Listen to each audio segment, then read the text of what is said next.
사람이 살다 보면요, 고의로 혹은 본의 아니게 실수로 다른 사람에게 죄를 범하고 해를 끼치는 일들이 생깁니다.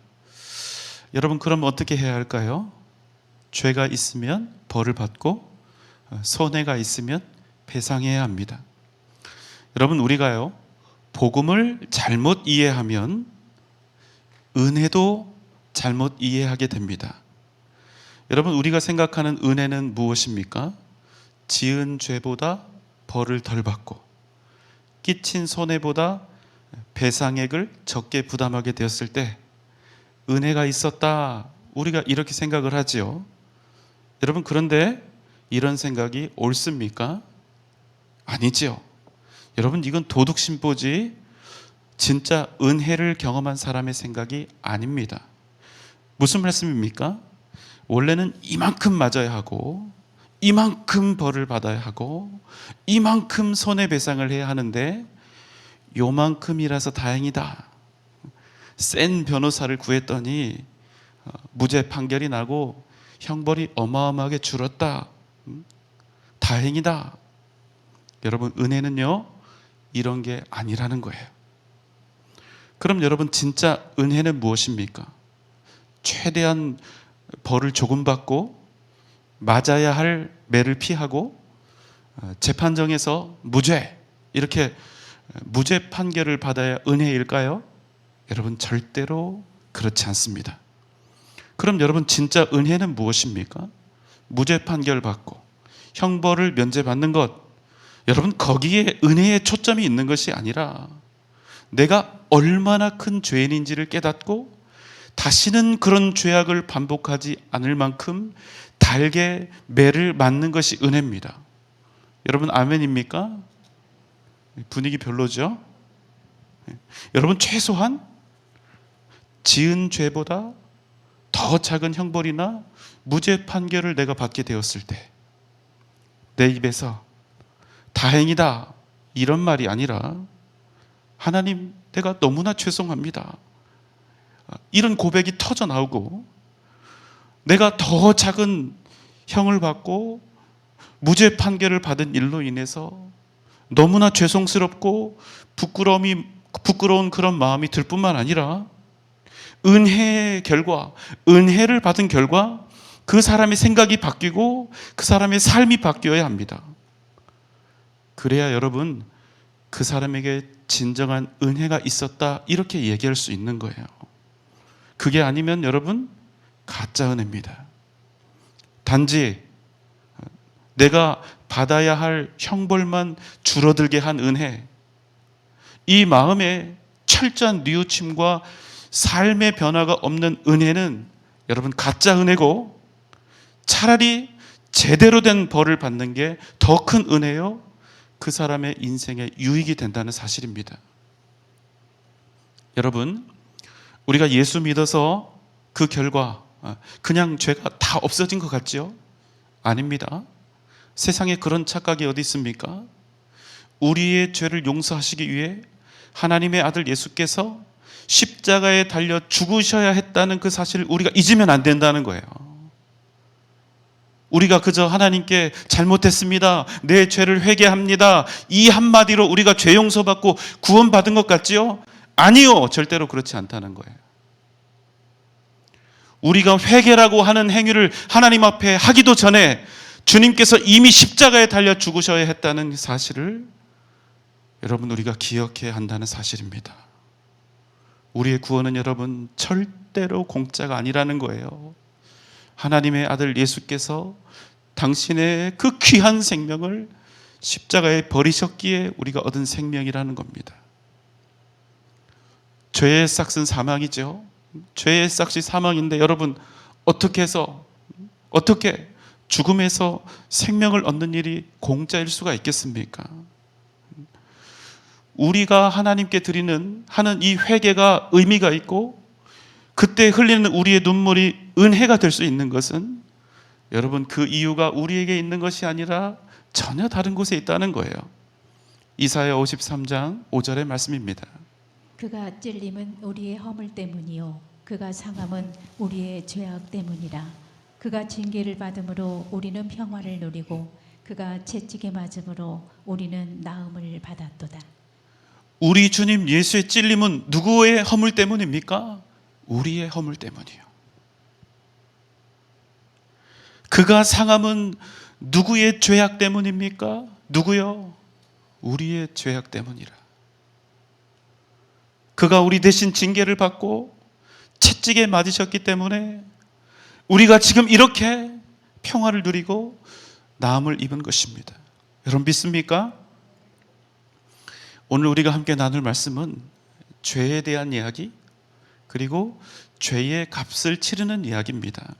민수기 5장 5절 6절입니다. 여호와께서 모세에게 말씀하여 이르시되 이스라엘 자손에게 이르라.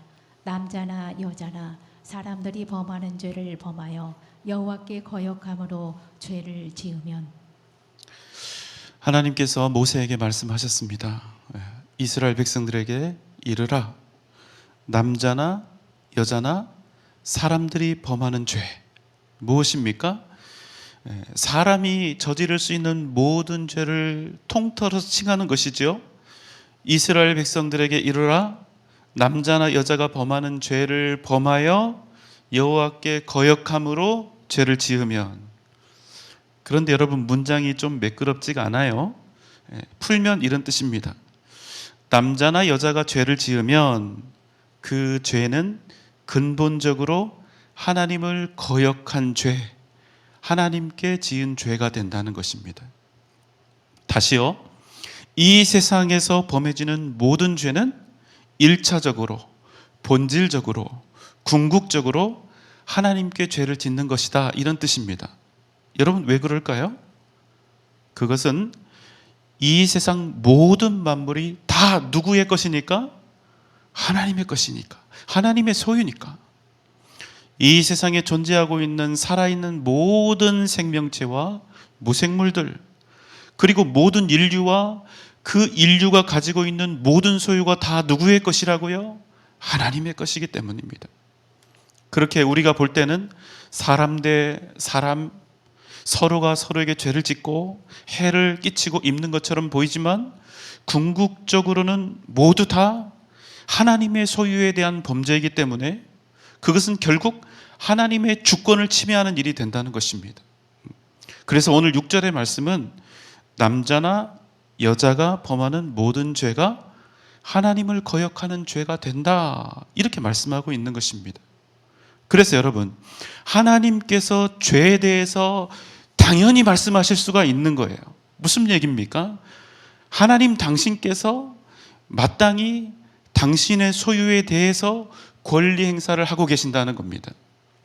7절에서는 이제 죄를 지었을 때 그 처리를 어떻게 해야 마땅한지에 대해서 우리에게 말씀하고 있습니다. 7절입니다. 그 지은 죄를 자복하고 그 죄값을 온전히 갚되 5분의 1을 더하여 그가 죄를 지었던 그 사람에게 돌려줄 것이요. 네, 여러분 먼저 죄를 지은 사람은 무엇을 해야 한다고 말씀하고 있지요? 그 지은 죄를 뭐하고? 자복하고. 어떻게 하라는 것입니까? 자신이 어떤 죄를 지었는지 고백하라는 것입니다. 그런데 혼자 골방 들어가서 개인적으로 하는 그런 고백이 아닙니다. 내가 죄를 지어서 해를 입힌 그 사람 앞에 가서 그 사람에게, 그 사람을 향해서 죄를 자복하라는 거예요. 그리고 여러분 더 중요한 분이 한 분 계시죠. 누굽니까? 하나님입니다. 왜요? 그 사람이 우리의 시각적인 그런 오감으로 볼 때는 그 사람이 해를 입은 것처럼 보이지만 사실은 그 사람의 소유가 누구니까? 그 사람의 주인이 누구니까? 하나님이시니까. 자, 정리합니다. 죄를 지은 사람은 하나님과 사람 앞에서, 그 사람 앞에서, 특별히 나 때문에 해를 입은 그 사람 앞에서 자기의 죄를 고백해야 합니다. 여러분, 이것은 무엇을 의미할까요? 자신의 죄를 철저히 인정하는 것을 의미합니다. 여러분, 이 부분이 얼마나 중요한지 몰라요? 내가 죄를 지었다는 사실, 내가 어떤 잘못을 했다는 사실을 인정하는 것, 여러분, 여기에서 진정한 회개가 시작된다는 거예요. 여러분, 왜 이런 과정이 필요합니까? 어떤 사람들은요, 죄를 짓고도 반성하지 않습니다. 별로 자기가 잘못했다는 인식도 없고 뉘우침도 없습니다. 그런데 여러분, 그런 사람들이요, 피해자에게 가서 사과를 하긴 해요. 왜 합니까? 합의하려고 하는 겁니다. 합의하려고 사과하는 겁니다. 정말 미안하고 죄송해서 용서를 구하는 것이 아니라는 말씀이에요. 왜요? 그저 형벌을 최대한 줄여보려고 하는 일이죠. 오늘 말씀은요, 정확히 그 부분을 지적하고 있는 것입니다. 만약 우리의 사과나 용서를 구하는 목적이 그저 사람들로부터 비난을 덜 받고 형벌을 덜 받기 위함이라면, 아무리 용서를 구하는 그런 모양새를 갖추고 있다 할지라도 그것은 결국 하나님의 선하신 뜻에서 벗어난 일이 된다는 것입니다. 이렇게 질문하면 돼요. 그렇게 가식적으로 잘못에 대해서 인정하지도 않고, 내가 잘못했다 진실로 자백하지도 않고, 그저 벌 덜 받기 위해서, 합의하기 위해서 그 사람 상대방에게 가서 잘못했다 사과하는 그 일을 여러분, 과연 하나님께서 기뻐하실까요? 아니요. 전혀 기뻐하지 않으십니다. 하나님은 이런 마음을 가증스럽게 생각하십니다. 자기 잘못, 자기 죄를 모르는 사람에게 여러분, 은혜는요, 은혜가 아니라 되레 악이 되는, 독이 되는 것입니다. 그럼 결국 어떻게 됩니까? 예를 들어서 이렇게 한번 생각을 해보세요. 하나도 미안한 마음도 없고 자기 죄에 대한 인정도 없고 그저 벌 덜 받기 위해서 합의를 했다 칩시다. 사과를 하고. 그럼 하나님께서 이 일을 그냥 넘어가실까요? 우리 인간편에서는요, 그저 이번 일 수월하게 잘 넘어갔다고, 운이 좋았다고 이렇게 착각하고 그냥 쉽게 간과하고 잊어버릴 수 있을지 몰라도, 여러분, 하나님께서는요, 그 모든 악들을 차곡차곡 쌓아두셨다가 그 인생의 어느 날 반드시 제대로 된 회초리를 치신다는 사실입니다. 왜요? 하나님은 결코 악을 못 본 척 넘기시는 분이 아니니까. 그래서 여러분, 우리가 거룩하고 선하신 하나님을 날마다 두려워하면서 살아야 되는 것입니다. 여러분, 잊지 마십시오. 죄를 정말로 우리가 처리하기 위한 가장 중요한 첫 번째 스텝은 하나님과 사람 앞에 진실로 자신의 죄를 겸허히 인정하고 고백하는 것입니다. 기억하십시오. 자기 죄를 모르는 사람, 자기 죄를 인정하지 않는 사람, 그래서 자기 의로움에 도취되어 있는 사람에게는 여러분, 소망이 없습니다. 자, 다음은 무엇일까요? 다시 7절을 봅니다. 그 지은 죄를 자복하고 그 죄값을 온전히 갚되 5분의 1을 더하여 그가 죄를 지었던 그 사람에게 돌려줄 것이요. 자, 그 지은 죄를 자복하고 어떻게 해요? 그 죄값을 온전히 갚되 5분의 1을 더하여 그가 죄를 지었던 그 사람에게 돌려줄 것이요. 무슨 말씀입니까? 먼저 자신이 해를 끼친 그만큼 온전하게 갚는 것입니다. 어떻게든 배상액을 줄여보려고 머리 쓰지 말고 자신의 허물에 대해서 온전히 책임지라는 것입니다. 그게 내가 지은 죄를 정말로 인정하고 자백한 사람이 할 수 있는 일이에요. 내가 죄가 없다고 생각하는 사람은 배상액을 최대한 깎으려야 할 것입니다. 그리고 어떻게 하라고 합니까? 그 손에 원상 회복을 했다 할지라도 그 사람의 상한 마음을 위로하고 그동안 그 사람이 상실했던 그 유익만큼의 가치를 보상하라는 것입니다. 사실은 여러분, 매우 당연한 말이죠. 자, 그럼 7절 전체를 한번 정리해 보겠습니다. 자, 죄를 지은 후 죄를 처리하는 첫 번째 단계는 무엇입니까? 하나님과 사람 앞에 자신의 죄를 진정으로 겸허히 인정하고 고백하는 것입니다. 그럼 두 번째는 무엇입니까? 자신의 죄를 자백하는 것으로 끝나지 않지요. 그 죄를 온전히 갚되 거기에 5분의 1을 더해서 돌려줘야 하는 것입니다. 여러분, 회개에 대해서 오해하시는 분들이 있습니다. 아무리 많은 죄를 지어도 회개하면 땡이다. 회개만 하면 그동안 지은 죄가 다 사라지고 내 인생이 완벽하게 리셋이 되어서 이제 다시 어느 정도 죄를 지어도 무방한 그런 괜찮은 상태가 된다, 이렇게 착각하시는 분들이 있는데 여러분, 절대로 그렇지 않습니다. 잘 들어보십시오. 여러분, 우리는 이미 구원받았습니다. 그리고 우리가 구원받았다는 그 말의 의미는 우리가 이미 의인이 되었다, 바로 이것을 뜻하는 것이죠. 무슨 말씀입니까? 우리가 여전히 죄인이고 변함없이 죄인이고 앞으로도 죄인이겠지만 십자가에 달려 죽으신 예수 그리스도의 그 보혈과 속죄하심으로 우리가 법적으로 무한히 완벽하게 의인이 되었음을 뜻하는 것입니다. 그러나 여러분, 법적으로는 그런 것이고 법정적으로 그런 것이고 그럼에도 불구하고 우리의 존재는 어떠냐는 거예요. 부인할 수 없는 죄인입니다. 부인할 수 없는 죄인으로서 어제도 오늘도 내일도 역시 우리는 범죄할 수밖에 없다는 거예요. 심지어는 죄를 안 짓고 있어도 우리의 생각, 우리의 마음, 우리의 계획, 우리의 의도가 반드시 죄인일 수밖에 없는 우리의 존재 자체가 이미 죄인이라는 사실입니다. 그러니 여러분, 우리가 날마다 우리의 죄를 하나님 앞에 회개하며 주님 앞에 엎드려 우리의 잘못을 자복하고 은혜의 입기를 구해야 한다는 것입니다. 그럼에도 우리가 잊지 말아야 할 것이 있죠. 무엇입니까? 우리의 알량한 회개 기도 때문에, 회개 행위 때문에 우리가 구원받고 죄삼 얻었다는 어리석은 생각에서 벗어나야 된다는 겁니다. 우리가 평소에 회개 기도하는 이유는 무엇입니까?